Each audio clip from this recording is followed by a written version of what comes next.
नमस्कार, अभिवादन।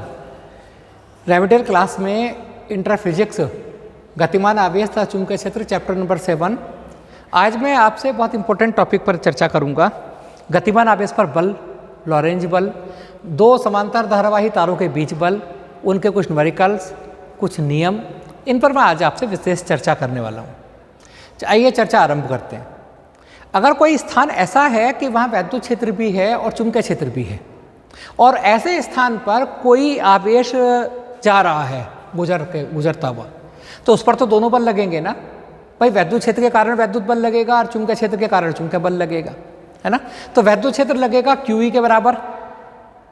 भाई वैद्युत क्षेत्र तो QE के वैद्युत बल तो QE के बराबर लगेगा। और जो चुंबकीय बल लगता है उसका फॉर्मूला आपको याद होगा, QVB sin theta. QVB sin theta को लिख सकता हूँ QV cross B, vector form में लिखूंगा तो आपको याद होगा A क्रॉस B का मतलब AB sin थीटा होता है, तो V क्रॉस B का मतलब BV sin थीटा होगा, है ना। वो थीटा की वैल्यू इन दोनों की दिशा के बीच का कोण होगा। इस फॉर्मूले को लॉरेंज बल कहते हैं। और इस बल को जो ऐसी स्थिति में लगता है कि जब आवेशित कण वैद्युत क्षेत्र और चुंबकीय क्षेत्र वाले दोनों बल के बीच जा रहा हो गुजर कर, तो उस पर जो बल लगता है उसे हम कहते हैं लॉरेंज बल। देखो, जो चुंबकीय बल की दिशा होती है, इसके ऊपर बड़ा क्वेश्चन आता है, जो चुंबकीय बल की दिशा क्या होती है। देखो, चुंबकीय बल का फॉर्मूला होता है F बराबर QVB sin थीटा होता है। इसे थोड़ा ध्यान से समझने की जरूरत है। फिजिक्स में कहीं पर भी कोई क्वेश्चन आए और कोई फॉर्मूला आए और उसमें कोण आ गया, अगर साइन थीटा, कॉस थीटा, कुछ भी, तो वो कोण हमेशा उन दोनों राशियों के बीच का होता है जो उसमें सदिश राशियां हैं। अब आप बताइए, यह आवेश तो अदिश राशि हो गई, तो ये जो वेग की दिशा और चुंबकीय क्षेत्र की दिशा के बीच का कोण होगा, ये हमेशा याद रखना इस बात को, इससे याद हो जाता है ना। अब ये साइन थीटा है। Sine theta A cross B का जो फॉर्मूला होता था, A क्रॉस B का फॉर्मूला होता है, क्या होता है, AB साइन थीटा, याद है। तो V क्रॉस B का मान क्या होगा, VB sine theta. A cross B की दिशा याद है क्या होती थी, A क्रॉस B की दिशा A के भी लंबवत होती है और B के भी लंबवत होती है। A क्रॉस B की जो दिशा होती है वो क्या होती है, A के भी लंबवत होती है और B के भी लंबवत होती है। तो यानी F बराबर QVB साइन थीटा में ये तो आपको क्लियर हो गई बात कि जो ये थीटा है वो इन दोनों के बीच का कोण है। तो ये भी बात क्लियर हो गई, जो बल की दिशा है वो भी इन दोनों की दिशा के लंबवत होती है। F की जो दिशा होगी V की दिशा के भी लंबवत होगी और B की दिशा के भी लंबवत होगी। चलिए, गतिमान आवेश पर बल का फॉर्मूला क्या है।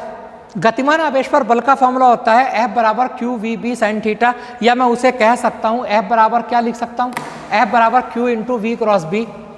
अगर एक आवेशित कण है और वह चुंबकीय क्षेत्र की दिशा में प्रवेश करता है या चुंबकीय क्षेत्र की दिशा के समांतर प्रवेश करता है, तो उसका पथ कैसा होगा, उस पर लगने वाला बल कितना होगा।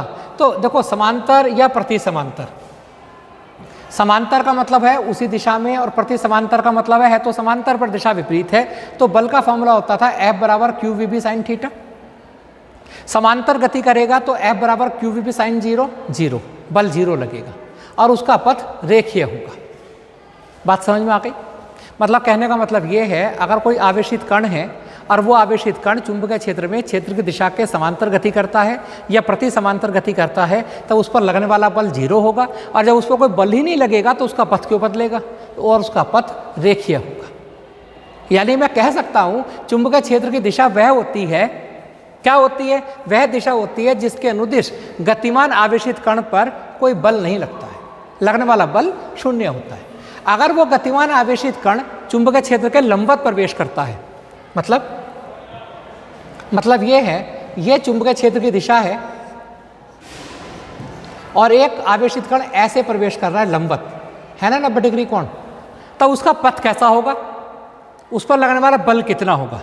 देखो, उस पर लगने वाला बल तो कैलकुलेट करेंगे आप इसी फॉर्मूले से। F बराबर होता है QVB साइन थीटा, F बराबर होता है QVB साइन 90, साइन 90 का मान 1 होता है, F बराबर QVB होता है। ठीक, ये लंबवत है। एक आवेशित कण चुंबकीय क्षेत्र की लंबवत दिशा में प्रवेश करता है तो बल तो इतना आया, कार्य कितना करना पड़ा उसे, कार्य का फॉर्मूला याद है, W बराबर FD कॉस थीटा होता है। चलो, बल जो भी हो उससे हमें नहीं फर्क पड़ रहा, अभी कॉस 90 हो गया और कॉस 90 का मतलब 0 हो गया। यानी एक ऐसा सिस्टम बन गया जब एक इलेक्ट्रॉन, एक प्रोटॉन, एक अल्फा कण या कोई भी आवेशित कण चुंबकीय क्षेत्र में क्षेत्र की दिशा के लंबवत प्रवेश करता है तो उस पर लगने वाला बल QVB होता है और किया गया कार्य जीरो होगा। कार्य जीरो का मतलब है ऊर्जा में परिवर्तन जीरो हो गया। ऊर्जा में परिवर्तन का मतलब है कि ऊर्जा में कोई परिवर्तन, गतिज ऊर्जा में कोई परिवर्तन नहीं हो रहा है। क्या मतलब है इस बात का? बल तो लग रहा है, यानी बात वही हुई, चाल तो नियत है पर उसकी दिशा बदल रही है, इस कारण वेग बदल रहा है। और ये सब वृत्तीय गति के प्रतिबंध हैं। जैसे वृत्तीय गति कर रहा हो तो हम कह सकते हैं कि जब कोई आवेशित कण चुंबकीय क्षेत्र के लंबवत प्रवेश करता है तब उसका पथ वृत्ताकार हो जाता है। क्लियर? चलिए, अब दो बात तो हो गई। अब आता है कि जो आवेशित कण है वृत्ताकार पथ पर गति कर रहा है तो वृत्त की त्रिज्या कितनी होगी, परिक्रमण काल कितना होगा, उसे गति करने के लिए बल की आवश्यकता है, अभिकेंद्र बल की। और वो अभिकेंद्र बल कौन देता है? चुंबकीय बल। चुंबकीय बल कितना लगा था? F बराबर QVB। अभिकेंद्र बल होता है mv²/r। एक v से v कट जाएगा, r बराबर mv/QB आया है। ठीक, ये पथ की त्रिज्या हो गई। आवेशित कण को एक चक्कर में लगाने वाला समय, समय का फॉर्मूला आपने पढ़ा होगा, एक जनरल फॉर्मूला था, याद होगा, v बराबर r ओमेगा। ओमेगा की वैल्यू होती है 2π/t और t की वैल्यू होगी 2πr/v। r की वैल्यू मैंने पुट की mv/QB।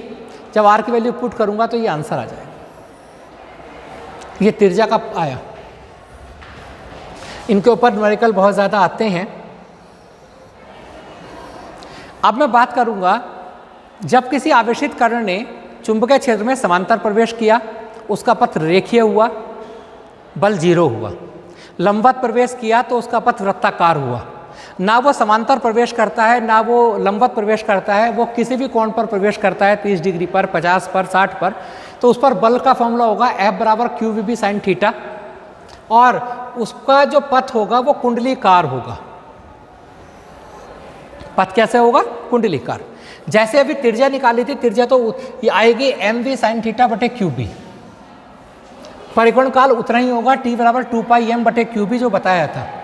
और कण प्रत्येक चक्कर में, जैसे वो चक्कर लगा रहा है कुंडलीकार में, तो एक चक्कर में चुंबकीय क्षेत्र के अनुदिश जितनी दूरी वो तय करता है, जितना वो विस्थापित होता है, उसे उस पथ का पिच कहते हैं। ये पिच के ऊपर भी न्यूमेरिकल कभी कभी आ जाता है और पिच की वैल्यू होती है v cos θ गुणा t। ये v cos θ क्यों? आगे की तरफ विस्थापित हुआ तो आगे की तरफ वेग का जो घटक होगा वो v cos θ होगा और एक चक्कर में लगा समय t है तो v cos θ गुणा t इसका आंसर होगा। यदि आवेशित कण चुंबकीय क्षेत्र में स्थिर है, आवेशित कण है पर वो स्थिर अवस्था में है, उसका कोई वेग नहीं है, वैसे स्थिर आवेश आपने पढ़ा होगा, चुंबकीय बल उस पर नहीं लगेगा। देख लीजिए आप, स्थिर है F बराबर QVB sin θ, जब v की वैल्यू 0 है तो बल भी 0 और उस पर केवल वैद्युत बल लगेगा।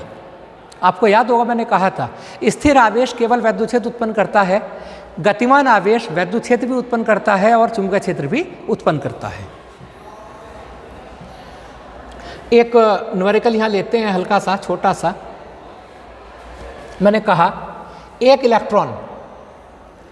इलेक्ट्रॉन का पढ़ते के साथ ही आप लिख दिया कीजिए Q बराबर 1.6 गुणा 10⁻⁻19 कूलम। ये एक इलेक्ट्रॉन का शब्द सुनते के साथ आपके दिमाग में आना चाहिए। एक इलेक्ट्रॉन का द्रव्यमान होता है 9.1 × 10⁻31 किलोग्राम। ये आप लिख दिया कीजिए जन्म कुंडली इलेक्ट्रॉन के। 0.1 न्यूटन पर एम्पेयर मीटर के चुंबकीय क्षेत्र में, चुंबकीय क्षेत्र को B कहते हैं, B फॉर बैट, और B की वैल्यू होगी 0.1। क्षेत्र के लंबवत 10⁵ मीटर पर सेकेंड, V बराबर 10⁵ मीटर पर सेकेंड। बल पूछा है, बल का फॉर्मूला होता है F बराबर QVB sin θ। F बराबर Q की वैल्यू पुट की 1.6 गुणा 10⁻⁻19, V की जगह 10⁵, B की जगह 0.1 और साइन 90, और साइन 90 का मान होता है 1, गुणा भाग किया, इतने न्यूटन का मेरा आंसर आ गया। इसी प्रकार का सेम क्वेश्चन एक और लिया, एक इलेक्ट्रॉन, मैंने खाली वेग बदला, उसके पथ की त्रिज्या और परिक्रमा काल और कैलकुलेट कर लिया। इलेक्ट्रॉन का जिक्र होते के साथ Q का मान आपको याद होना चाहिए, मैंने बताया 1.6 गुणा 10 की घात -19 कूलाम। M का मान मैंने बताया 9.1 गुणा 10 की घात -31 किलोग्राम। V बल का फॉर्मूला आपने लगाया F बराबर QVB sine theta. Sine theta की जगह साइन 90 और साइन 90 का मान होता है 1, बल आया। बल के बाद त्रिज्या निकालनी है तो R बराबर MV बटे QB। M की वैल्यू मैंने जानबूझ के 9.1 लगाना था, मैंने 9 लगाया है। 9 × 10⁻31 किलोग्राम। अगर दे रखा है आपके एग्जाम में 9.1 तो 9.1 लगाइए, पूरा भाग की सहूलियत से 9 आप लगा सकते हैं। हल किया, परिक्रमा काल निकालना है तो T बराबर 2πm बटे QB, जहाँ M और Q की वैल्यू आपको अपने पास से लगानी पड़ सकती है। बहुत अच्छा न्यूमेरिकल एक और सवाल में एक प्रोटॉन और एक अल्फा कण, एक प्रोटॉन और एक अल्फा कण। प्रोटॉन का सिंबल आया, प्रोटॉन को सिंबल होता है प्रोटॉन का H11 और अल्फा कण का सिंबल होता है He24। जो ये परमाणु क्रमांक लिखे होते हैं ये आवेश को व्यक्त करते हैं और जो ऊपर वाली संख्याएं हैं मास को, द्रव्यमान को व्यक्त करती हैं। यानी प्रोटॉन और अल्फा कण में जो आवेश का अनुपात है वो 1:2 है और जो द्रव्यमान का अनुपात है वो 1:4 है। मैंने लिखा प्रोटॉन Q1 बराबर Q, M1 बराबर M, अल्फा कण Q1 बराबर Q, Q2 बराबर 2Q, वो यहाँ से लिया है, 1 और 2 से लिया है। और मास M1 बराबर M, M2 बराबर 4M, है ना। देखो कॉमन कौन है, एक समान वेग, इस पर मैं फोकस करूंगा, एक समान वेग। इसी क्वेश्चन में एक समान वेग की जगह अगर मैं विभवांतर कर दूंगा तो क्वेश्चन बदल जाएगा। वेग समान है तो मैंने वेग के पदों में ही मुझे फॉर्मूला लेना पड़ेगा। मैंने यहाँ फॉर्मूला लिया R बराबर MV बटे QB। इसे थोड़ा ध्यान से पढ़ने की जरूरत है। उसमें कहा वेग कांस्टेंट है तो वेग तो कांस्टेंट हो गया, चुंबकीय क्षेत्र भी समान है तो चुंबकीय क्षेत्र भी समान हो गया। तो यहाँ आता है, क्या आता है, RMQ, R समानुपाती M बटे Q। ये जब तक नहीं लिख सकते आप जब तक यहाँ वेग समान नहीं कहेगा वो। जब वेग समान कहा तभी वेग समान, चुंबकीय क्षेत्र समान, R समानुपाती M बटे Q। यहाँ फॉर्मूला बनता है, क्या फॉर्मूला बनेगा, R1 बटे R2 बराबर, M ऊपर है, M का फॉर्मूला बना M1 बटा M2, Q नीचे है तो Q का बनेगा Q2 बटे Q1। ये देखो मैंने फॉर्मूला लिखा भी है, R1 बटा R2 बराबर M1 बटा M2, Q2 बटा Q1। R1 बटा R2 बराबर M1 की जगह M लगाया, M2 की जगह 4M, Q2 की जगह 2Q और Q1 की जगह Q, कट गए आपस में और 2 दूनी 4, 1/2 इसका आंसर आया। क्लियर। तो एक बहुत अच्छा न्यूमेरिकल आपके सामने ये था। एक अभी मैंने आपको बताया था थोड़ी देर पहले कि एक कोई आवेशित कण है, चाहे वो इलेक्ट्रॉन है, चाहे वो प्रोटॉन है, चाहे वो अल्फा कण है, चाहे कोई और है, वो ऐसी जगह जा रहा है जहाँ वैद्युत क्षेत्र भी है और चुंबकीय क्षेत्र भी है। और कमाल की बात देखिए कि यहाँ वैद्युत क्षेत्र भी लगा था, चुंबकीय क्षेत्र भी लगा था और वो अल्फा कण आया या इलेक्ट्रॉन आया और बिल्कुल बिना विचलित हुए सीधा निकल गया। बिना विचलित हुए सीधा कब जा सकता है वो बिना विचलित हुए सीधा जब जा सकता है जब जितना उस पर वैद्युत बल लग रहा है उतना ही अपोजिट डायरेक्शन में चुंबकीय बल लगे, तभी तो जा सकता है। तो वेलोसिटी फिल्टर, जब कोई आवेशित कण ऐसी दिशा में जा रहा है, ऐसे क्षेत्र में टहल रहा है जहाँ वैद्युत क्षेत्र और चुंबकीय क्षेत्र हैं, एक दूसरे के लंबवत हैं, तो दोनों के कारण जो बल हैं वो बराबर हैं और एक दूसरे के विपरीत हैं, तब वो जो आवेशित कण हैं वो बिना विचलित हुए सीधा निकल जाता है। जितना वैद्युत बल उतना ही चुंबकीय बल, और Q से Q कट जाएगा और E बराबर VB और V बराबर E बटा B इसका आंसर आएगा। और V की जो दिशा होगी वो ये तीनों एक दूसरे के लंबवत हैं। कौन कौन? तीनों ही दुश्मन है एक दूसरे के, ये समझ लो। V की दिशा E और B के लंबवत, E की दिशा V और B के लंबवत और B की दिशा V और E के लंबवत। इस पूरे में आपने वेलोसिटी फिल्टर आपने पढ़ा होगा। एक क्वेश्चन इसी के ऊपर ले लिया, बहुत छोटा सा न्यूमेरिकल, क्योंकि जो चीज़ पढ़ो उसके जो फॉर्मूला आप याद करो उसके ऊपर एक दो न्यूमेरिकल जरूर कर लें साथ साथ, तो वो याद हो जाता है। एक इलेक्ट्रॉन, मैंने बोला था इलेक्ट्रॉन का जिक्र आते के साथ दिमाग में आना चाहिए इलेक्ट्रॉन का आवेश, चाहे वो लगे या ना लगे, एक आदत होनी चाहिए। एक इलेक्ट्रॉन का आवेश होता है 1.6 गुणा 10 की घात -19 कूलाम। इलेक्ट्रॉन का द्रव्यमान होता है 9 गुणा 10 की घात -31 किलोग्राम। 2 गुणा 10 की घात -3 टेस्ला के चुंबकीय क्षेत्र, ये चुंबकीय क्षेत्र को बी से व्यक्त करते हैं, बी फॉर बैट। 2 गुणा 10 की घात -3 टेस्ला। 3.4 गुणा 10 की घात 4 वोल्ट पर मीटर के वैद्युत क्षेत्र, वैद्युत क्षेत्र को क्या कहेंगे? Capital E.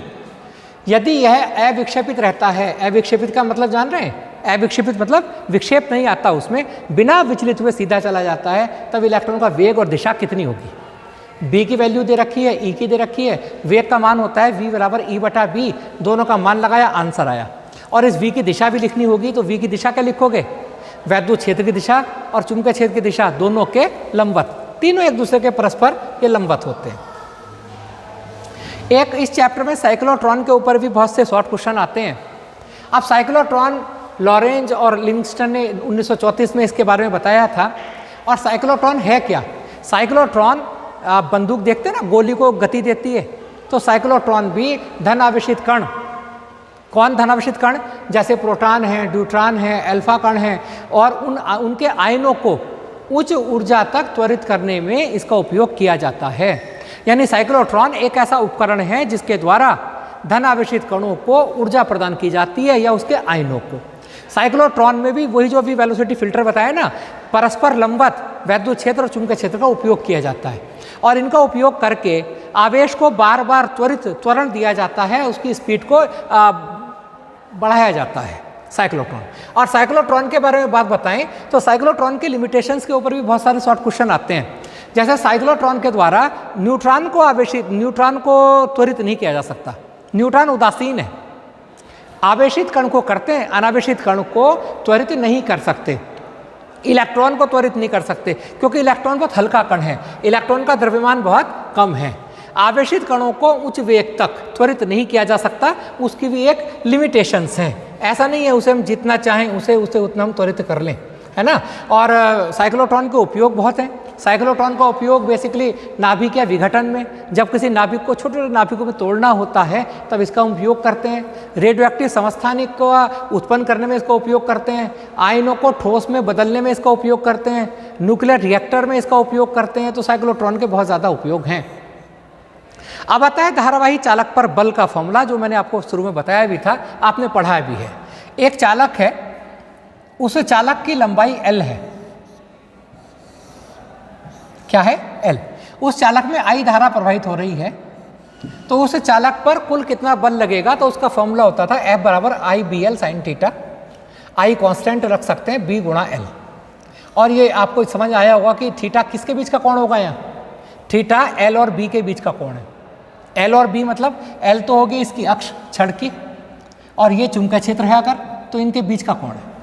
ठीक। चालक पर लगने वाला बल चुंबकीय क्षेत्र की दिशा और धारा की दिशा दोनों के लंबवत होता है।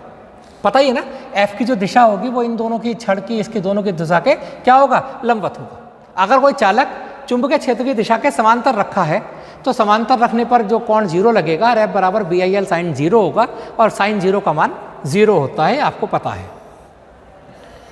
फ्लेमिंग के बाएं हाथ का नियम क्या है? देखिएगा, इस नियम को जितना आराम से आप पढ़ लेंगे एक बार उतना अच्छा होगा। हम अपना बाएं हाथ का अंगूठा लेते हैं,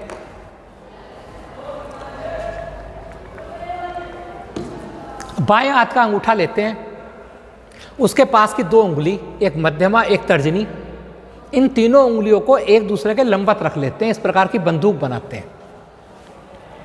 समझ रहे? हम अपने बाएं हाथ के अंगूठे को इस प्रकार फैलाते हैं, अंगूठा, तर्जनी उंगली और उसकी मध्यमा उंगली एक दूसरे के लंबवत हो जाएं। ये तीनों उंगलियां एक दूसरे के लंबवत हैं। यदि ये जो तर्जनी उंगली है ये चुंबकीय क्षेत्र की दिशा को व्यक्त करे, मध्यमा उंगली चालक में बहने वाली धारा की दिशा को व्यक्त करे, तब अंगूठा चालक पर लगने वाले बल की दिशा को व्यक्त करेगा। IBF, मुझे तो ऐसे याद है, IBF। यदि हम अपने बाएं हाथ के अंगूठे उसके पास की 2 अंगुलियों को इस प्रकार लंबवत फैलाएं कि मध्यमा उंगली चालक में बहने वाली धारा की दिशा को व्यक्त करे, तर्जनी उंगली चुंबकीय क्षेत्र की दिशा को व्यक्त करे, तब अंगूठा चालक पर लगने वाले बल की दिशा को व्यक्त करेगा। IBF। चुंबकीय क्षेत्र की दिशा का ज्ञात करने के लिए एक दूसरा नियम है, दाएं हाथ की हथेली का नियम नंबर 2। है ना। वो नियम नंबर 2 ये कहता है कि हम अपने दाएं हाथ की हथेली को, अंगूठे को इस प्रकार लंबवत फैलाते हैं। अंगूठा हथेली के लंबवत हो, उंगली मिली हुई हो चारों और लंबवत हो। तब यदि अंगूठा, ये जो अंगूठा है, ये चालक में बहने वाली धारा की दिशा को व्यक्त करे। अंगूठा किसे व्यक्त करे? धारा को। उंगलियां चुंबकीय क्षेत्र की दिशा को व्यक्त करें, तब हथेली के धक्का देने की दिशा क्या होगी? चुंबकीय बल की दिशा होगी। आपको डेमो देता हूं। ये एक तार है, इस तार में ऊपर की तरफ धारा बह रही है, नीचे से ऊपर की तरफ, और चुंबकीय क्षेत्र है, मान लीजिए चुंबकीय क्षेत्र पूरब की ओर है, और इस डायरेक्शन में कोई आता है आवेशित कण, उस पर बल पूछा जा रहा, बल किधर को लगेगा। तो आप एक काम कीजिएगा, अपनी कॉपी पर ये बना लेंगे पूरब, पश्चिम, उत्तर, दक्षिण, है ना। अब बताइए धारा किधर को है? ऊपर को है, तो अंगूठा ऊपर को रखें। चुंबकीय क्षेत्र पूरब को है, पूरब मैंने इधर माना, मैंने पूरब को रख लिया, धक्का लगाया ऐसे, तो कहाँ लग रहा धक्का? तल के लंबवत नीचे की ओर। बल तल के लंबवत नीचे की ओर लगेगा। धारा अगर नीचे को होती और चुंबकीय क्षेत्र पूरब की ओर ही है, तब क्या होगा? अंगूठा नीचे को, अंगुलियां पूरब को, पूरब की जगह पश्चिम, तो ये होगा। जैसे भी होगा करते रहना अपने हिसाब। यही आप इससे कर सकते हैं। ये धारा है, धारा की दिशा ऊपर को कर ली, चुंबकीय क्षेत्र पूरब को है, पूरब को कर लिया, देखो नीचे की तरफ आया। तो आप दोनों नियम लगाकर, कोई सा भी नियम लगाकर, न्यूमेरिकल्स में या वैसे जनरल नॉलेज होनी चाहिए इतनी, तो आप कर सकते हैं। एक तार जिसमें 8 एम्पीयर की धारा, I बराबर 8 एम्पीयर, तार को 0.15 टेस्ला का चुंबकीय क्षेत्र एक समान B, क्षेत्र की दिशा से 30 डिग्री कोण, थीटा बराबर 30 डिग्री, तार की प्रति एकांक लंबाई पर लगने वाले बल का मान और दिशा ज्ञात कीजिए। ठीक, बल का मान F बराबर BIL साइन थीटा, B की वैल्यू 0.15, I की लगाया, L लगाया, साइन 30 का मान 1/2 होता है, और इस प्रकार हम इसे सॉल्व कर सकते हैं। मेरा पॉपुलर क्वेश्चन, और मैंने आज तक इतने सालों का अनुभव, 30 साल का लगभग पढ़ाने का अनुभव हो चुका, इतने सालों के अनुभव में मैंने महसूस नहीं किया कि इस फॉर्मूले के ऊपर न्यूमेरिकल ना आए बोर्ड एग्जाम में। देखो, एक इलेक्ट्रॉन, मैंने क्या कहा था, जैसे ही इलेक्ट्रॉन का नाम आता है मेरे जहन में, जैसे ही इलेक्ट्रॉन का नाम मेरे जहन में आता है, मेरे दिमाग में तुरंत एक बात आती है कि भाई Q बराबर तो लगाऊंगा 1.6 गुणा 10 की घात -19 गुलाम, M बराबर लगाऊंगा 9 गुणा 10 की घात -31 किलोग्राम, जबकि वो 9.1 होता है, पर मैं उसे 9 लिख देता हूँ गुणा भाग को इजी बनाने के लिए। 500 वोल्ट से त्वरित किया जाता है, उसकी चाल और गतिज ऊर्जा कितनी होगी? देखो जी, जनरल बात बताऊं, जितने वोल्ट विभवांतर उतने ही इलेक्ट्रॉन वोल्ट ऊर्जा। इलेक्ट्रॉन की बात कर रहा हूं, अल्फा कण की नहीं। अगर इलेक्ट्रॉन को 500 वोल्ट देंगे तो इलेक्ट्रॉन की ऊर्जा में 500 इलेक्ट्रॉन वोल्ट की ही वृद्धि होगी, है ना। देख लीजिए आप, गतिज ऊर्जा का फॉर्मूला होता है K बराबर Q इंटू V। Q की जगह मैंने लिखा ना 500 इलेक्ट्रॉन वोल्ट, डायरेक्ट लिख दिया मैंने। जितने वोल्ट का विभव उतने इलेक्ट्रॉन वोल्ट की ऊर्जा। K बराबर QV जूल में निकाल देते हैं कि Q की वैल्यू आपको पता होनी चाहिए, याद है आपको, इलेक्ट्रॉन का आवेश, विभवांतर 500 गुणा भाग किया, इतने जूल आया। क्लियर। अब आप आगे देखते हैं, देखिएगा, ये फॉर्मूले की मैं बात कर रहा था आपसे, इस फॉर्मूले के बिना मैंने पेपर में क्वेश्चन देखा ही नहीं। ठीक, गतिज ऊर्जा के 2 फॉर्मूले होते हैं, QV भी गतिज ऊर्जा का फॉर्मूला है और हाफ mv² भी गतिज ऊर्जा का फॉर्मूला है। दोनों को बराबर रखेंगे तो ये आंसर आ जाएगा। तो V बराबर, क्योंकि वेग कैलकुलेट करना था, तो V बराबर √2QV/m, V बराबर √2 की जगह 2 है, Q की जगह 1.6 गुणा 10 की घात -19, M की वैल्यू याद कर रखी थी मैंने, हल किया, ये आंसर मेरा आया। तो ये क्वेश्चन के बिना मैं चैप्टर को अधूरा मानता हूँ। देखो, बिल्कुल सेम क्वेश्चन वो का वही मैंने दिया, 10 की घात -5 टेस्ला का चुंबकीय क्षेत्र, चुंबकीय क्षेत्र को B से व्यक्त करते हैं। इलेक्ट्रॉन का क्वेश्चन है, तो इलेक्ट्रॉन का आवेश है, इलेक्ट्रॉन का चुंबकीय क्षेत्र में याद होना चाहिए। 10 इलेक्ट्रॉन वोल्ट ऊर्जा, इलेक्ट्रॉन वोल्ट को गुणा करेंगे तो 1.6 गुणा 10 की घात -19 से इतने जूल। K बराबर हाफ mv² से वेग निकाल दिया, डेट्स ऑल। त्रिज्या कैलकुलेट करनी है तो त्रिज्या R बराबर mv/qb लगाया, आंसर आ गया। यानी गिने चुने फॉर्मूले, पूरे चुंबक में 10-15 फॉर्मूले नहीं हैं जिनके ऊपर न्यूमेरिकल आते हैं। एक बार याद कर लीजिए, 4 बार लिख कर देख लीजिए, ठीक, आज का अगला टॉपिक मेरा बहुत पॉपुलर टॉपिक, दो समांतर धारावाही तारों के बीच बल। इतना अच्छा टॉपिक है, हर साल आता है पेपर में। दो तार हैं, ये दो तार, इस तार के धारा I1 बह रही है ऊपर की ओर, इस तार में धारा I2 बह रही है ऊपर की ओर। देखो, ओरस्टेड ने बताया था कि जब किसी तार में धारा प्रवाहित होती है तो उसके चारों तरफ चुंबकीय क्षेत्र उत्पन्न हो जाता है, चुंबकीय बल रेखाएं उत्पन्न हो जाती हैं। बायोसेवर्ट ने बताया था, एम्पेयर ने बताया था कितना होता है, कैसे हम कैलकुलेट करेंगे। ठीक, ये इसके कारण बल रेखाएं हैं, इस तार के कारण। चूंकि दिशा वही है तो ये भी वही हुआ।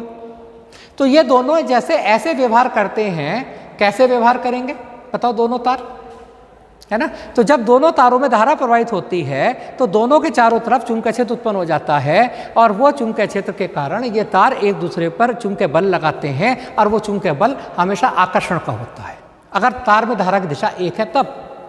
और तार में दिशा अगर विपरीत कर देंगे तो इन तारों में जो धारा की दिशा है वो क्या होगी, विपरीत कर देंगे तो इनके बीच आकर्षण बल नहीं लगता, प्रतिकर्षण बल लगता है, और ये एक दूसरे दूर जाते हैं।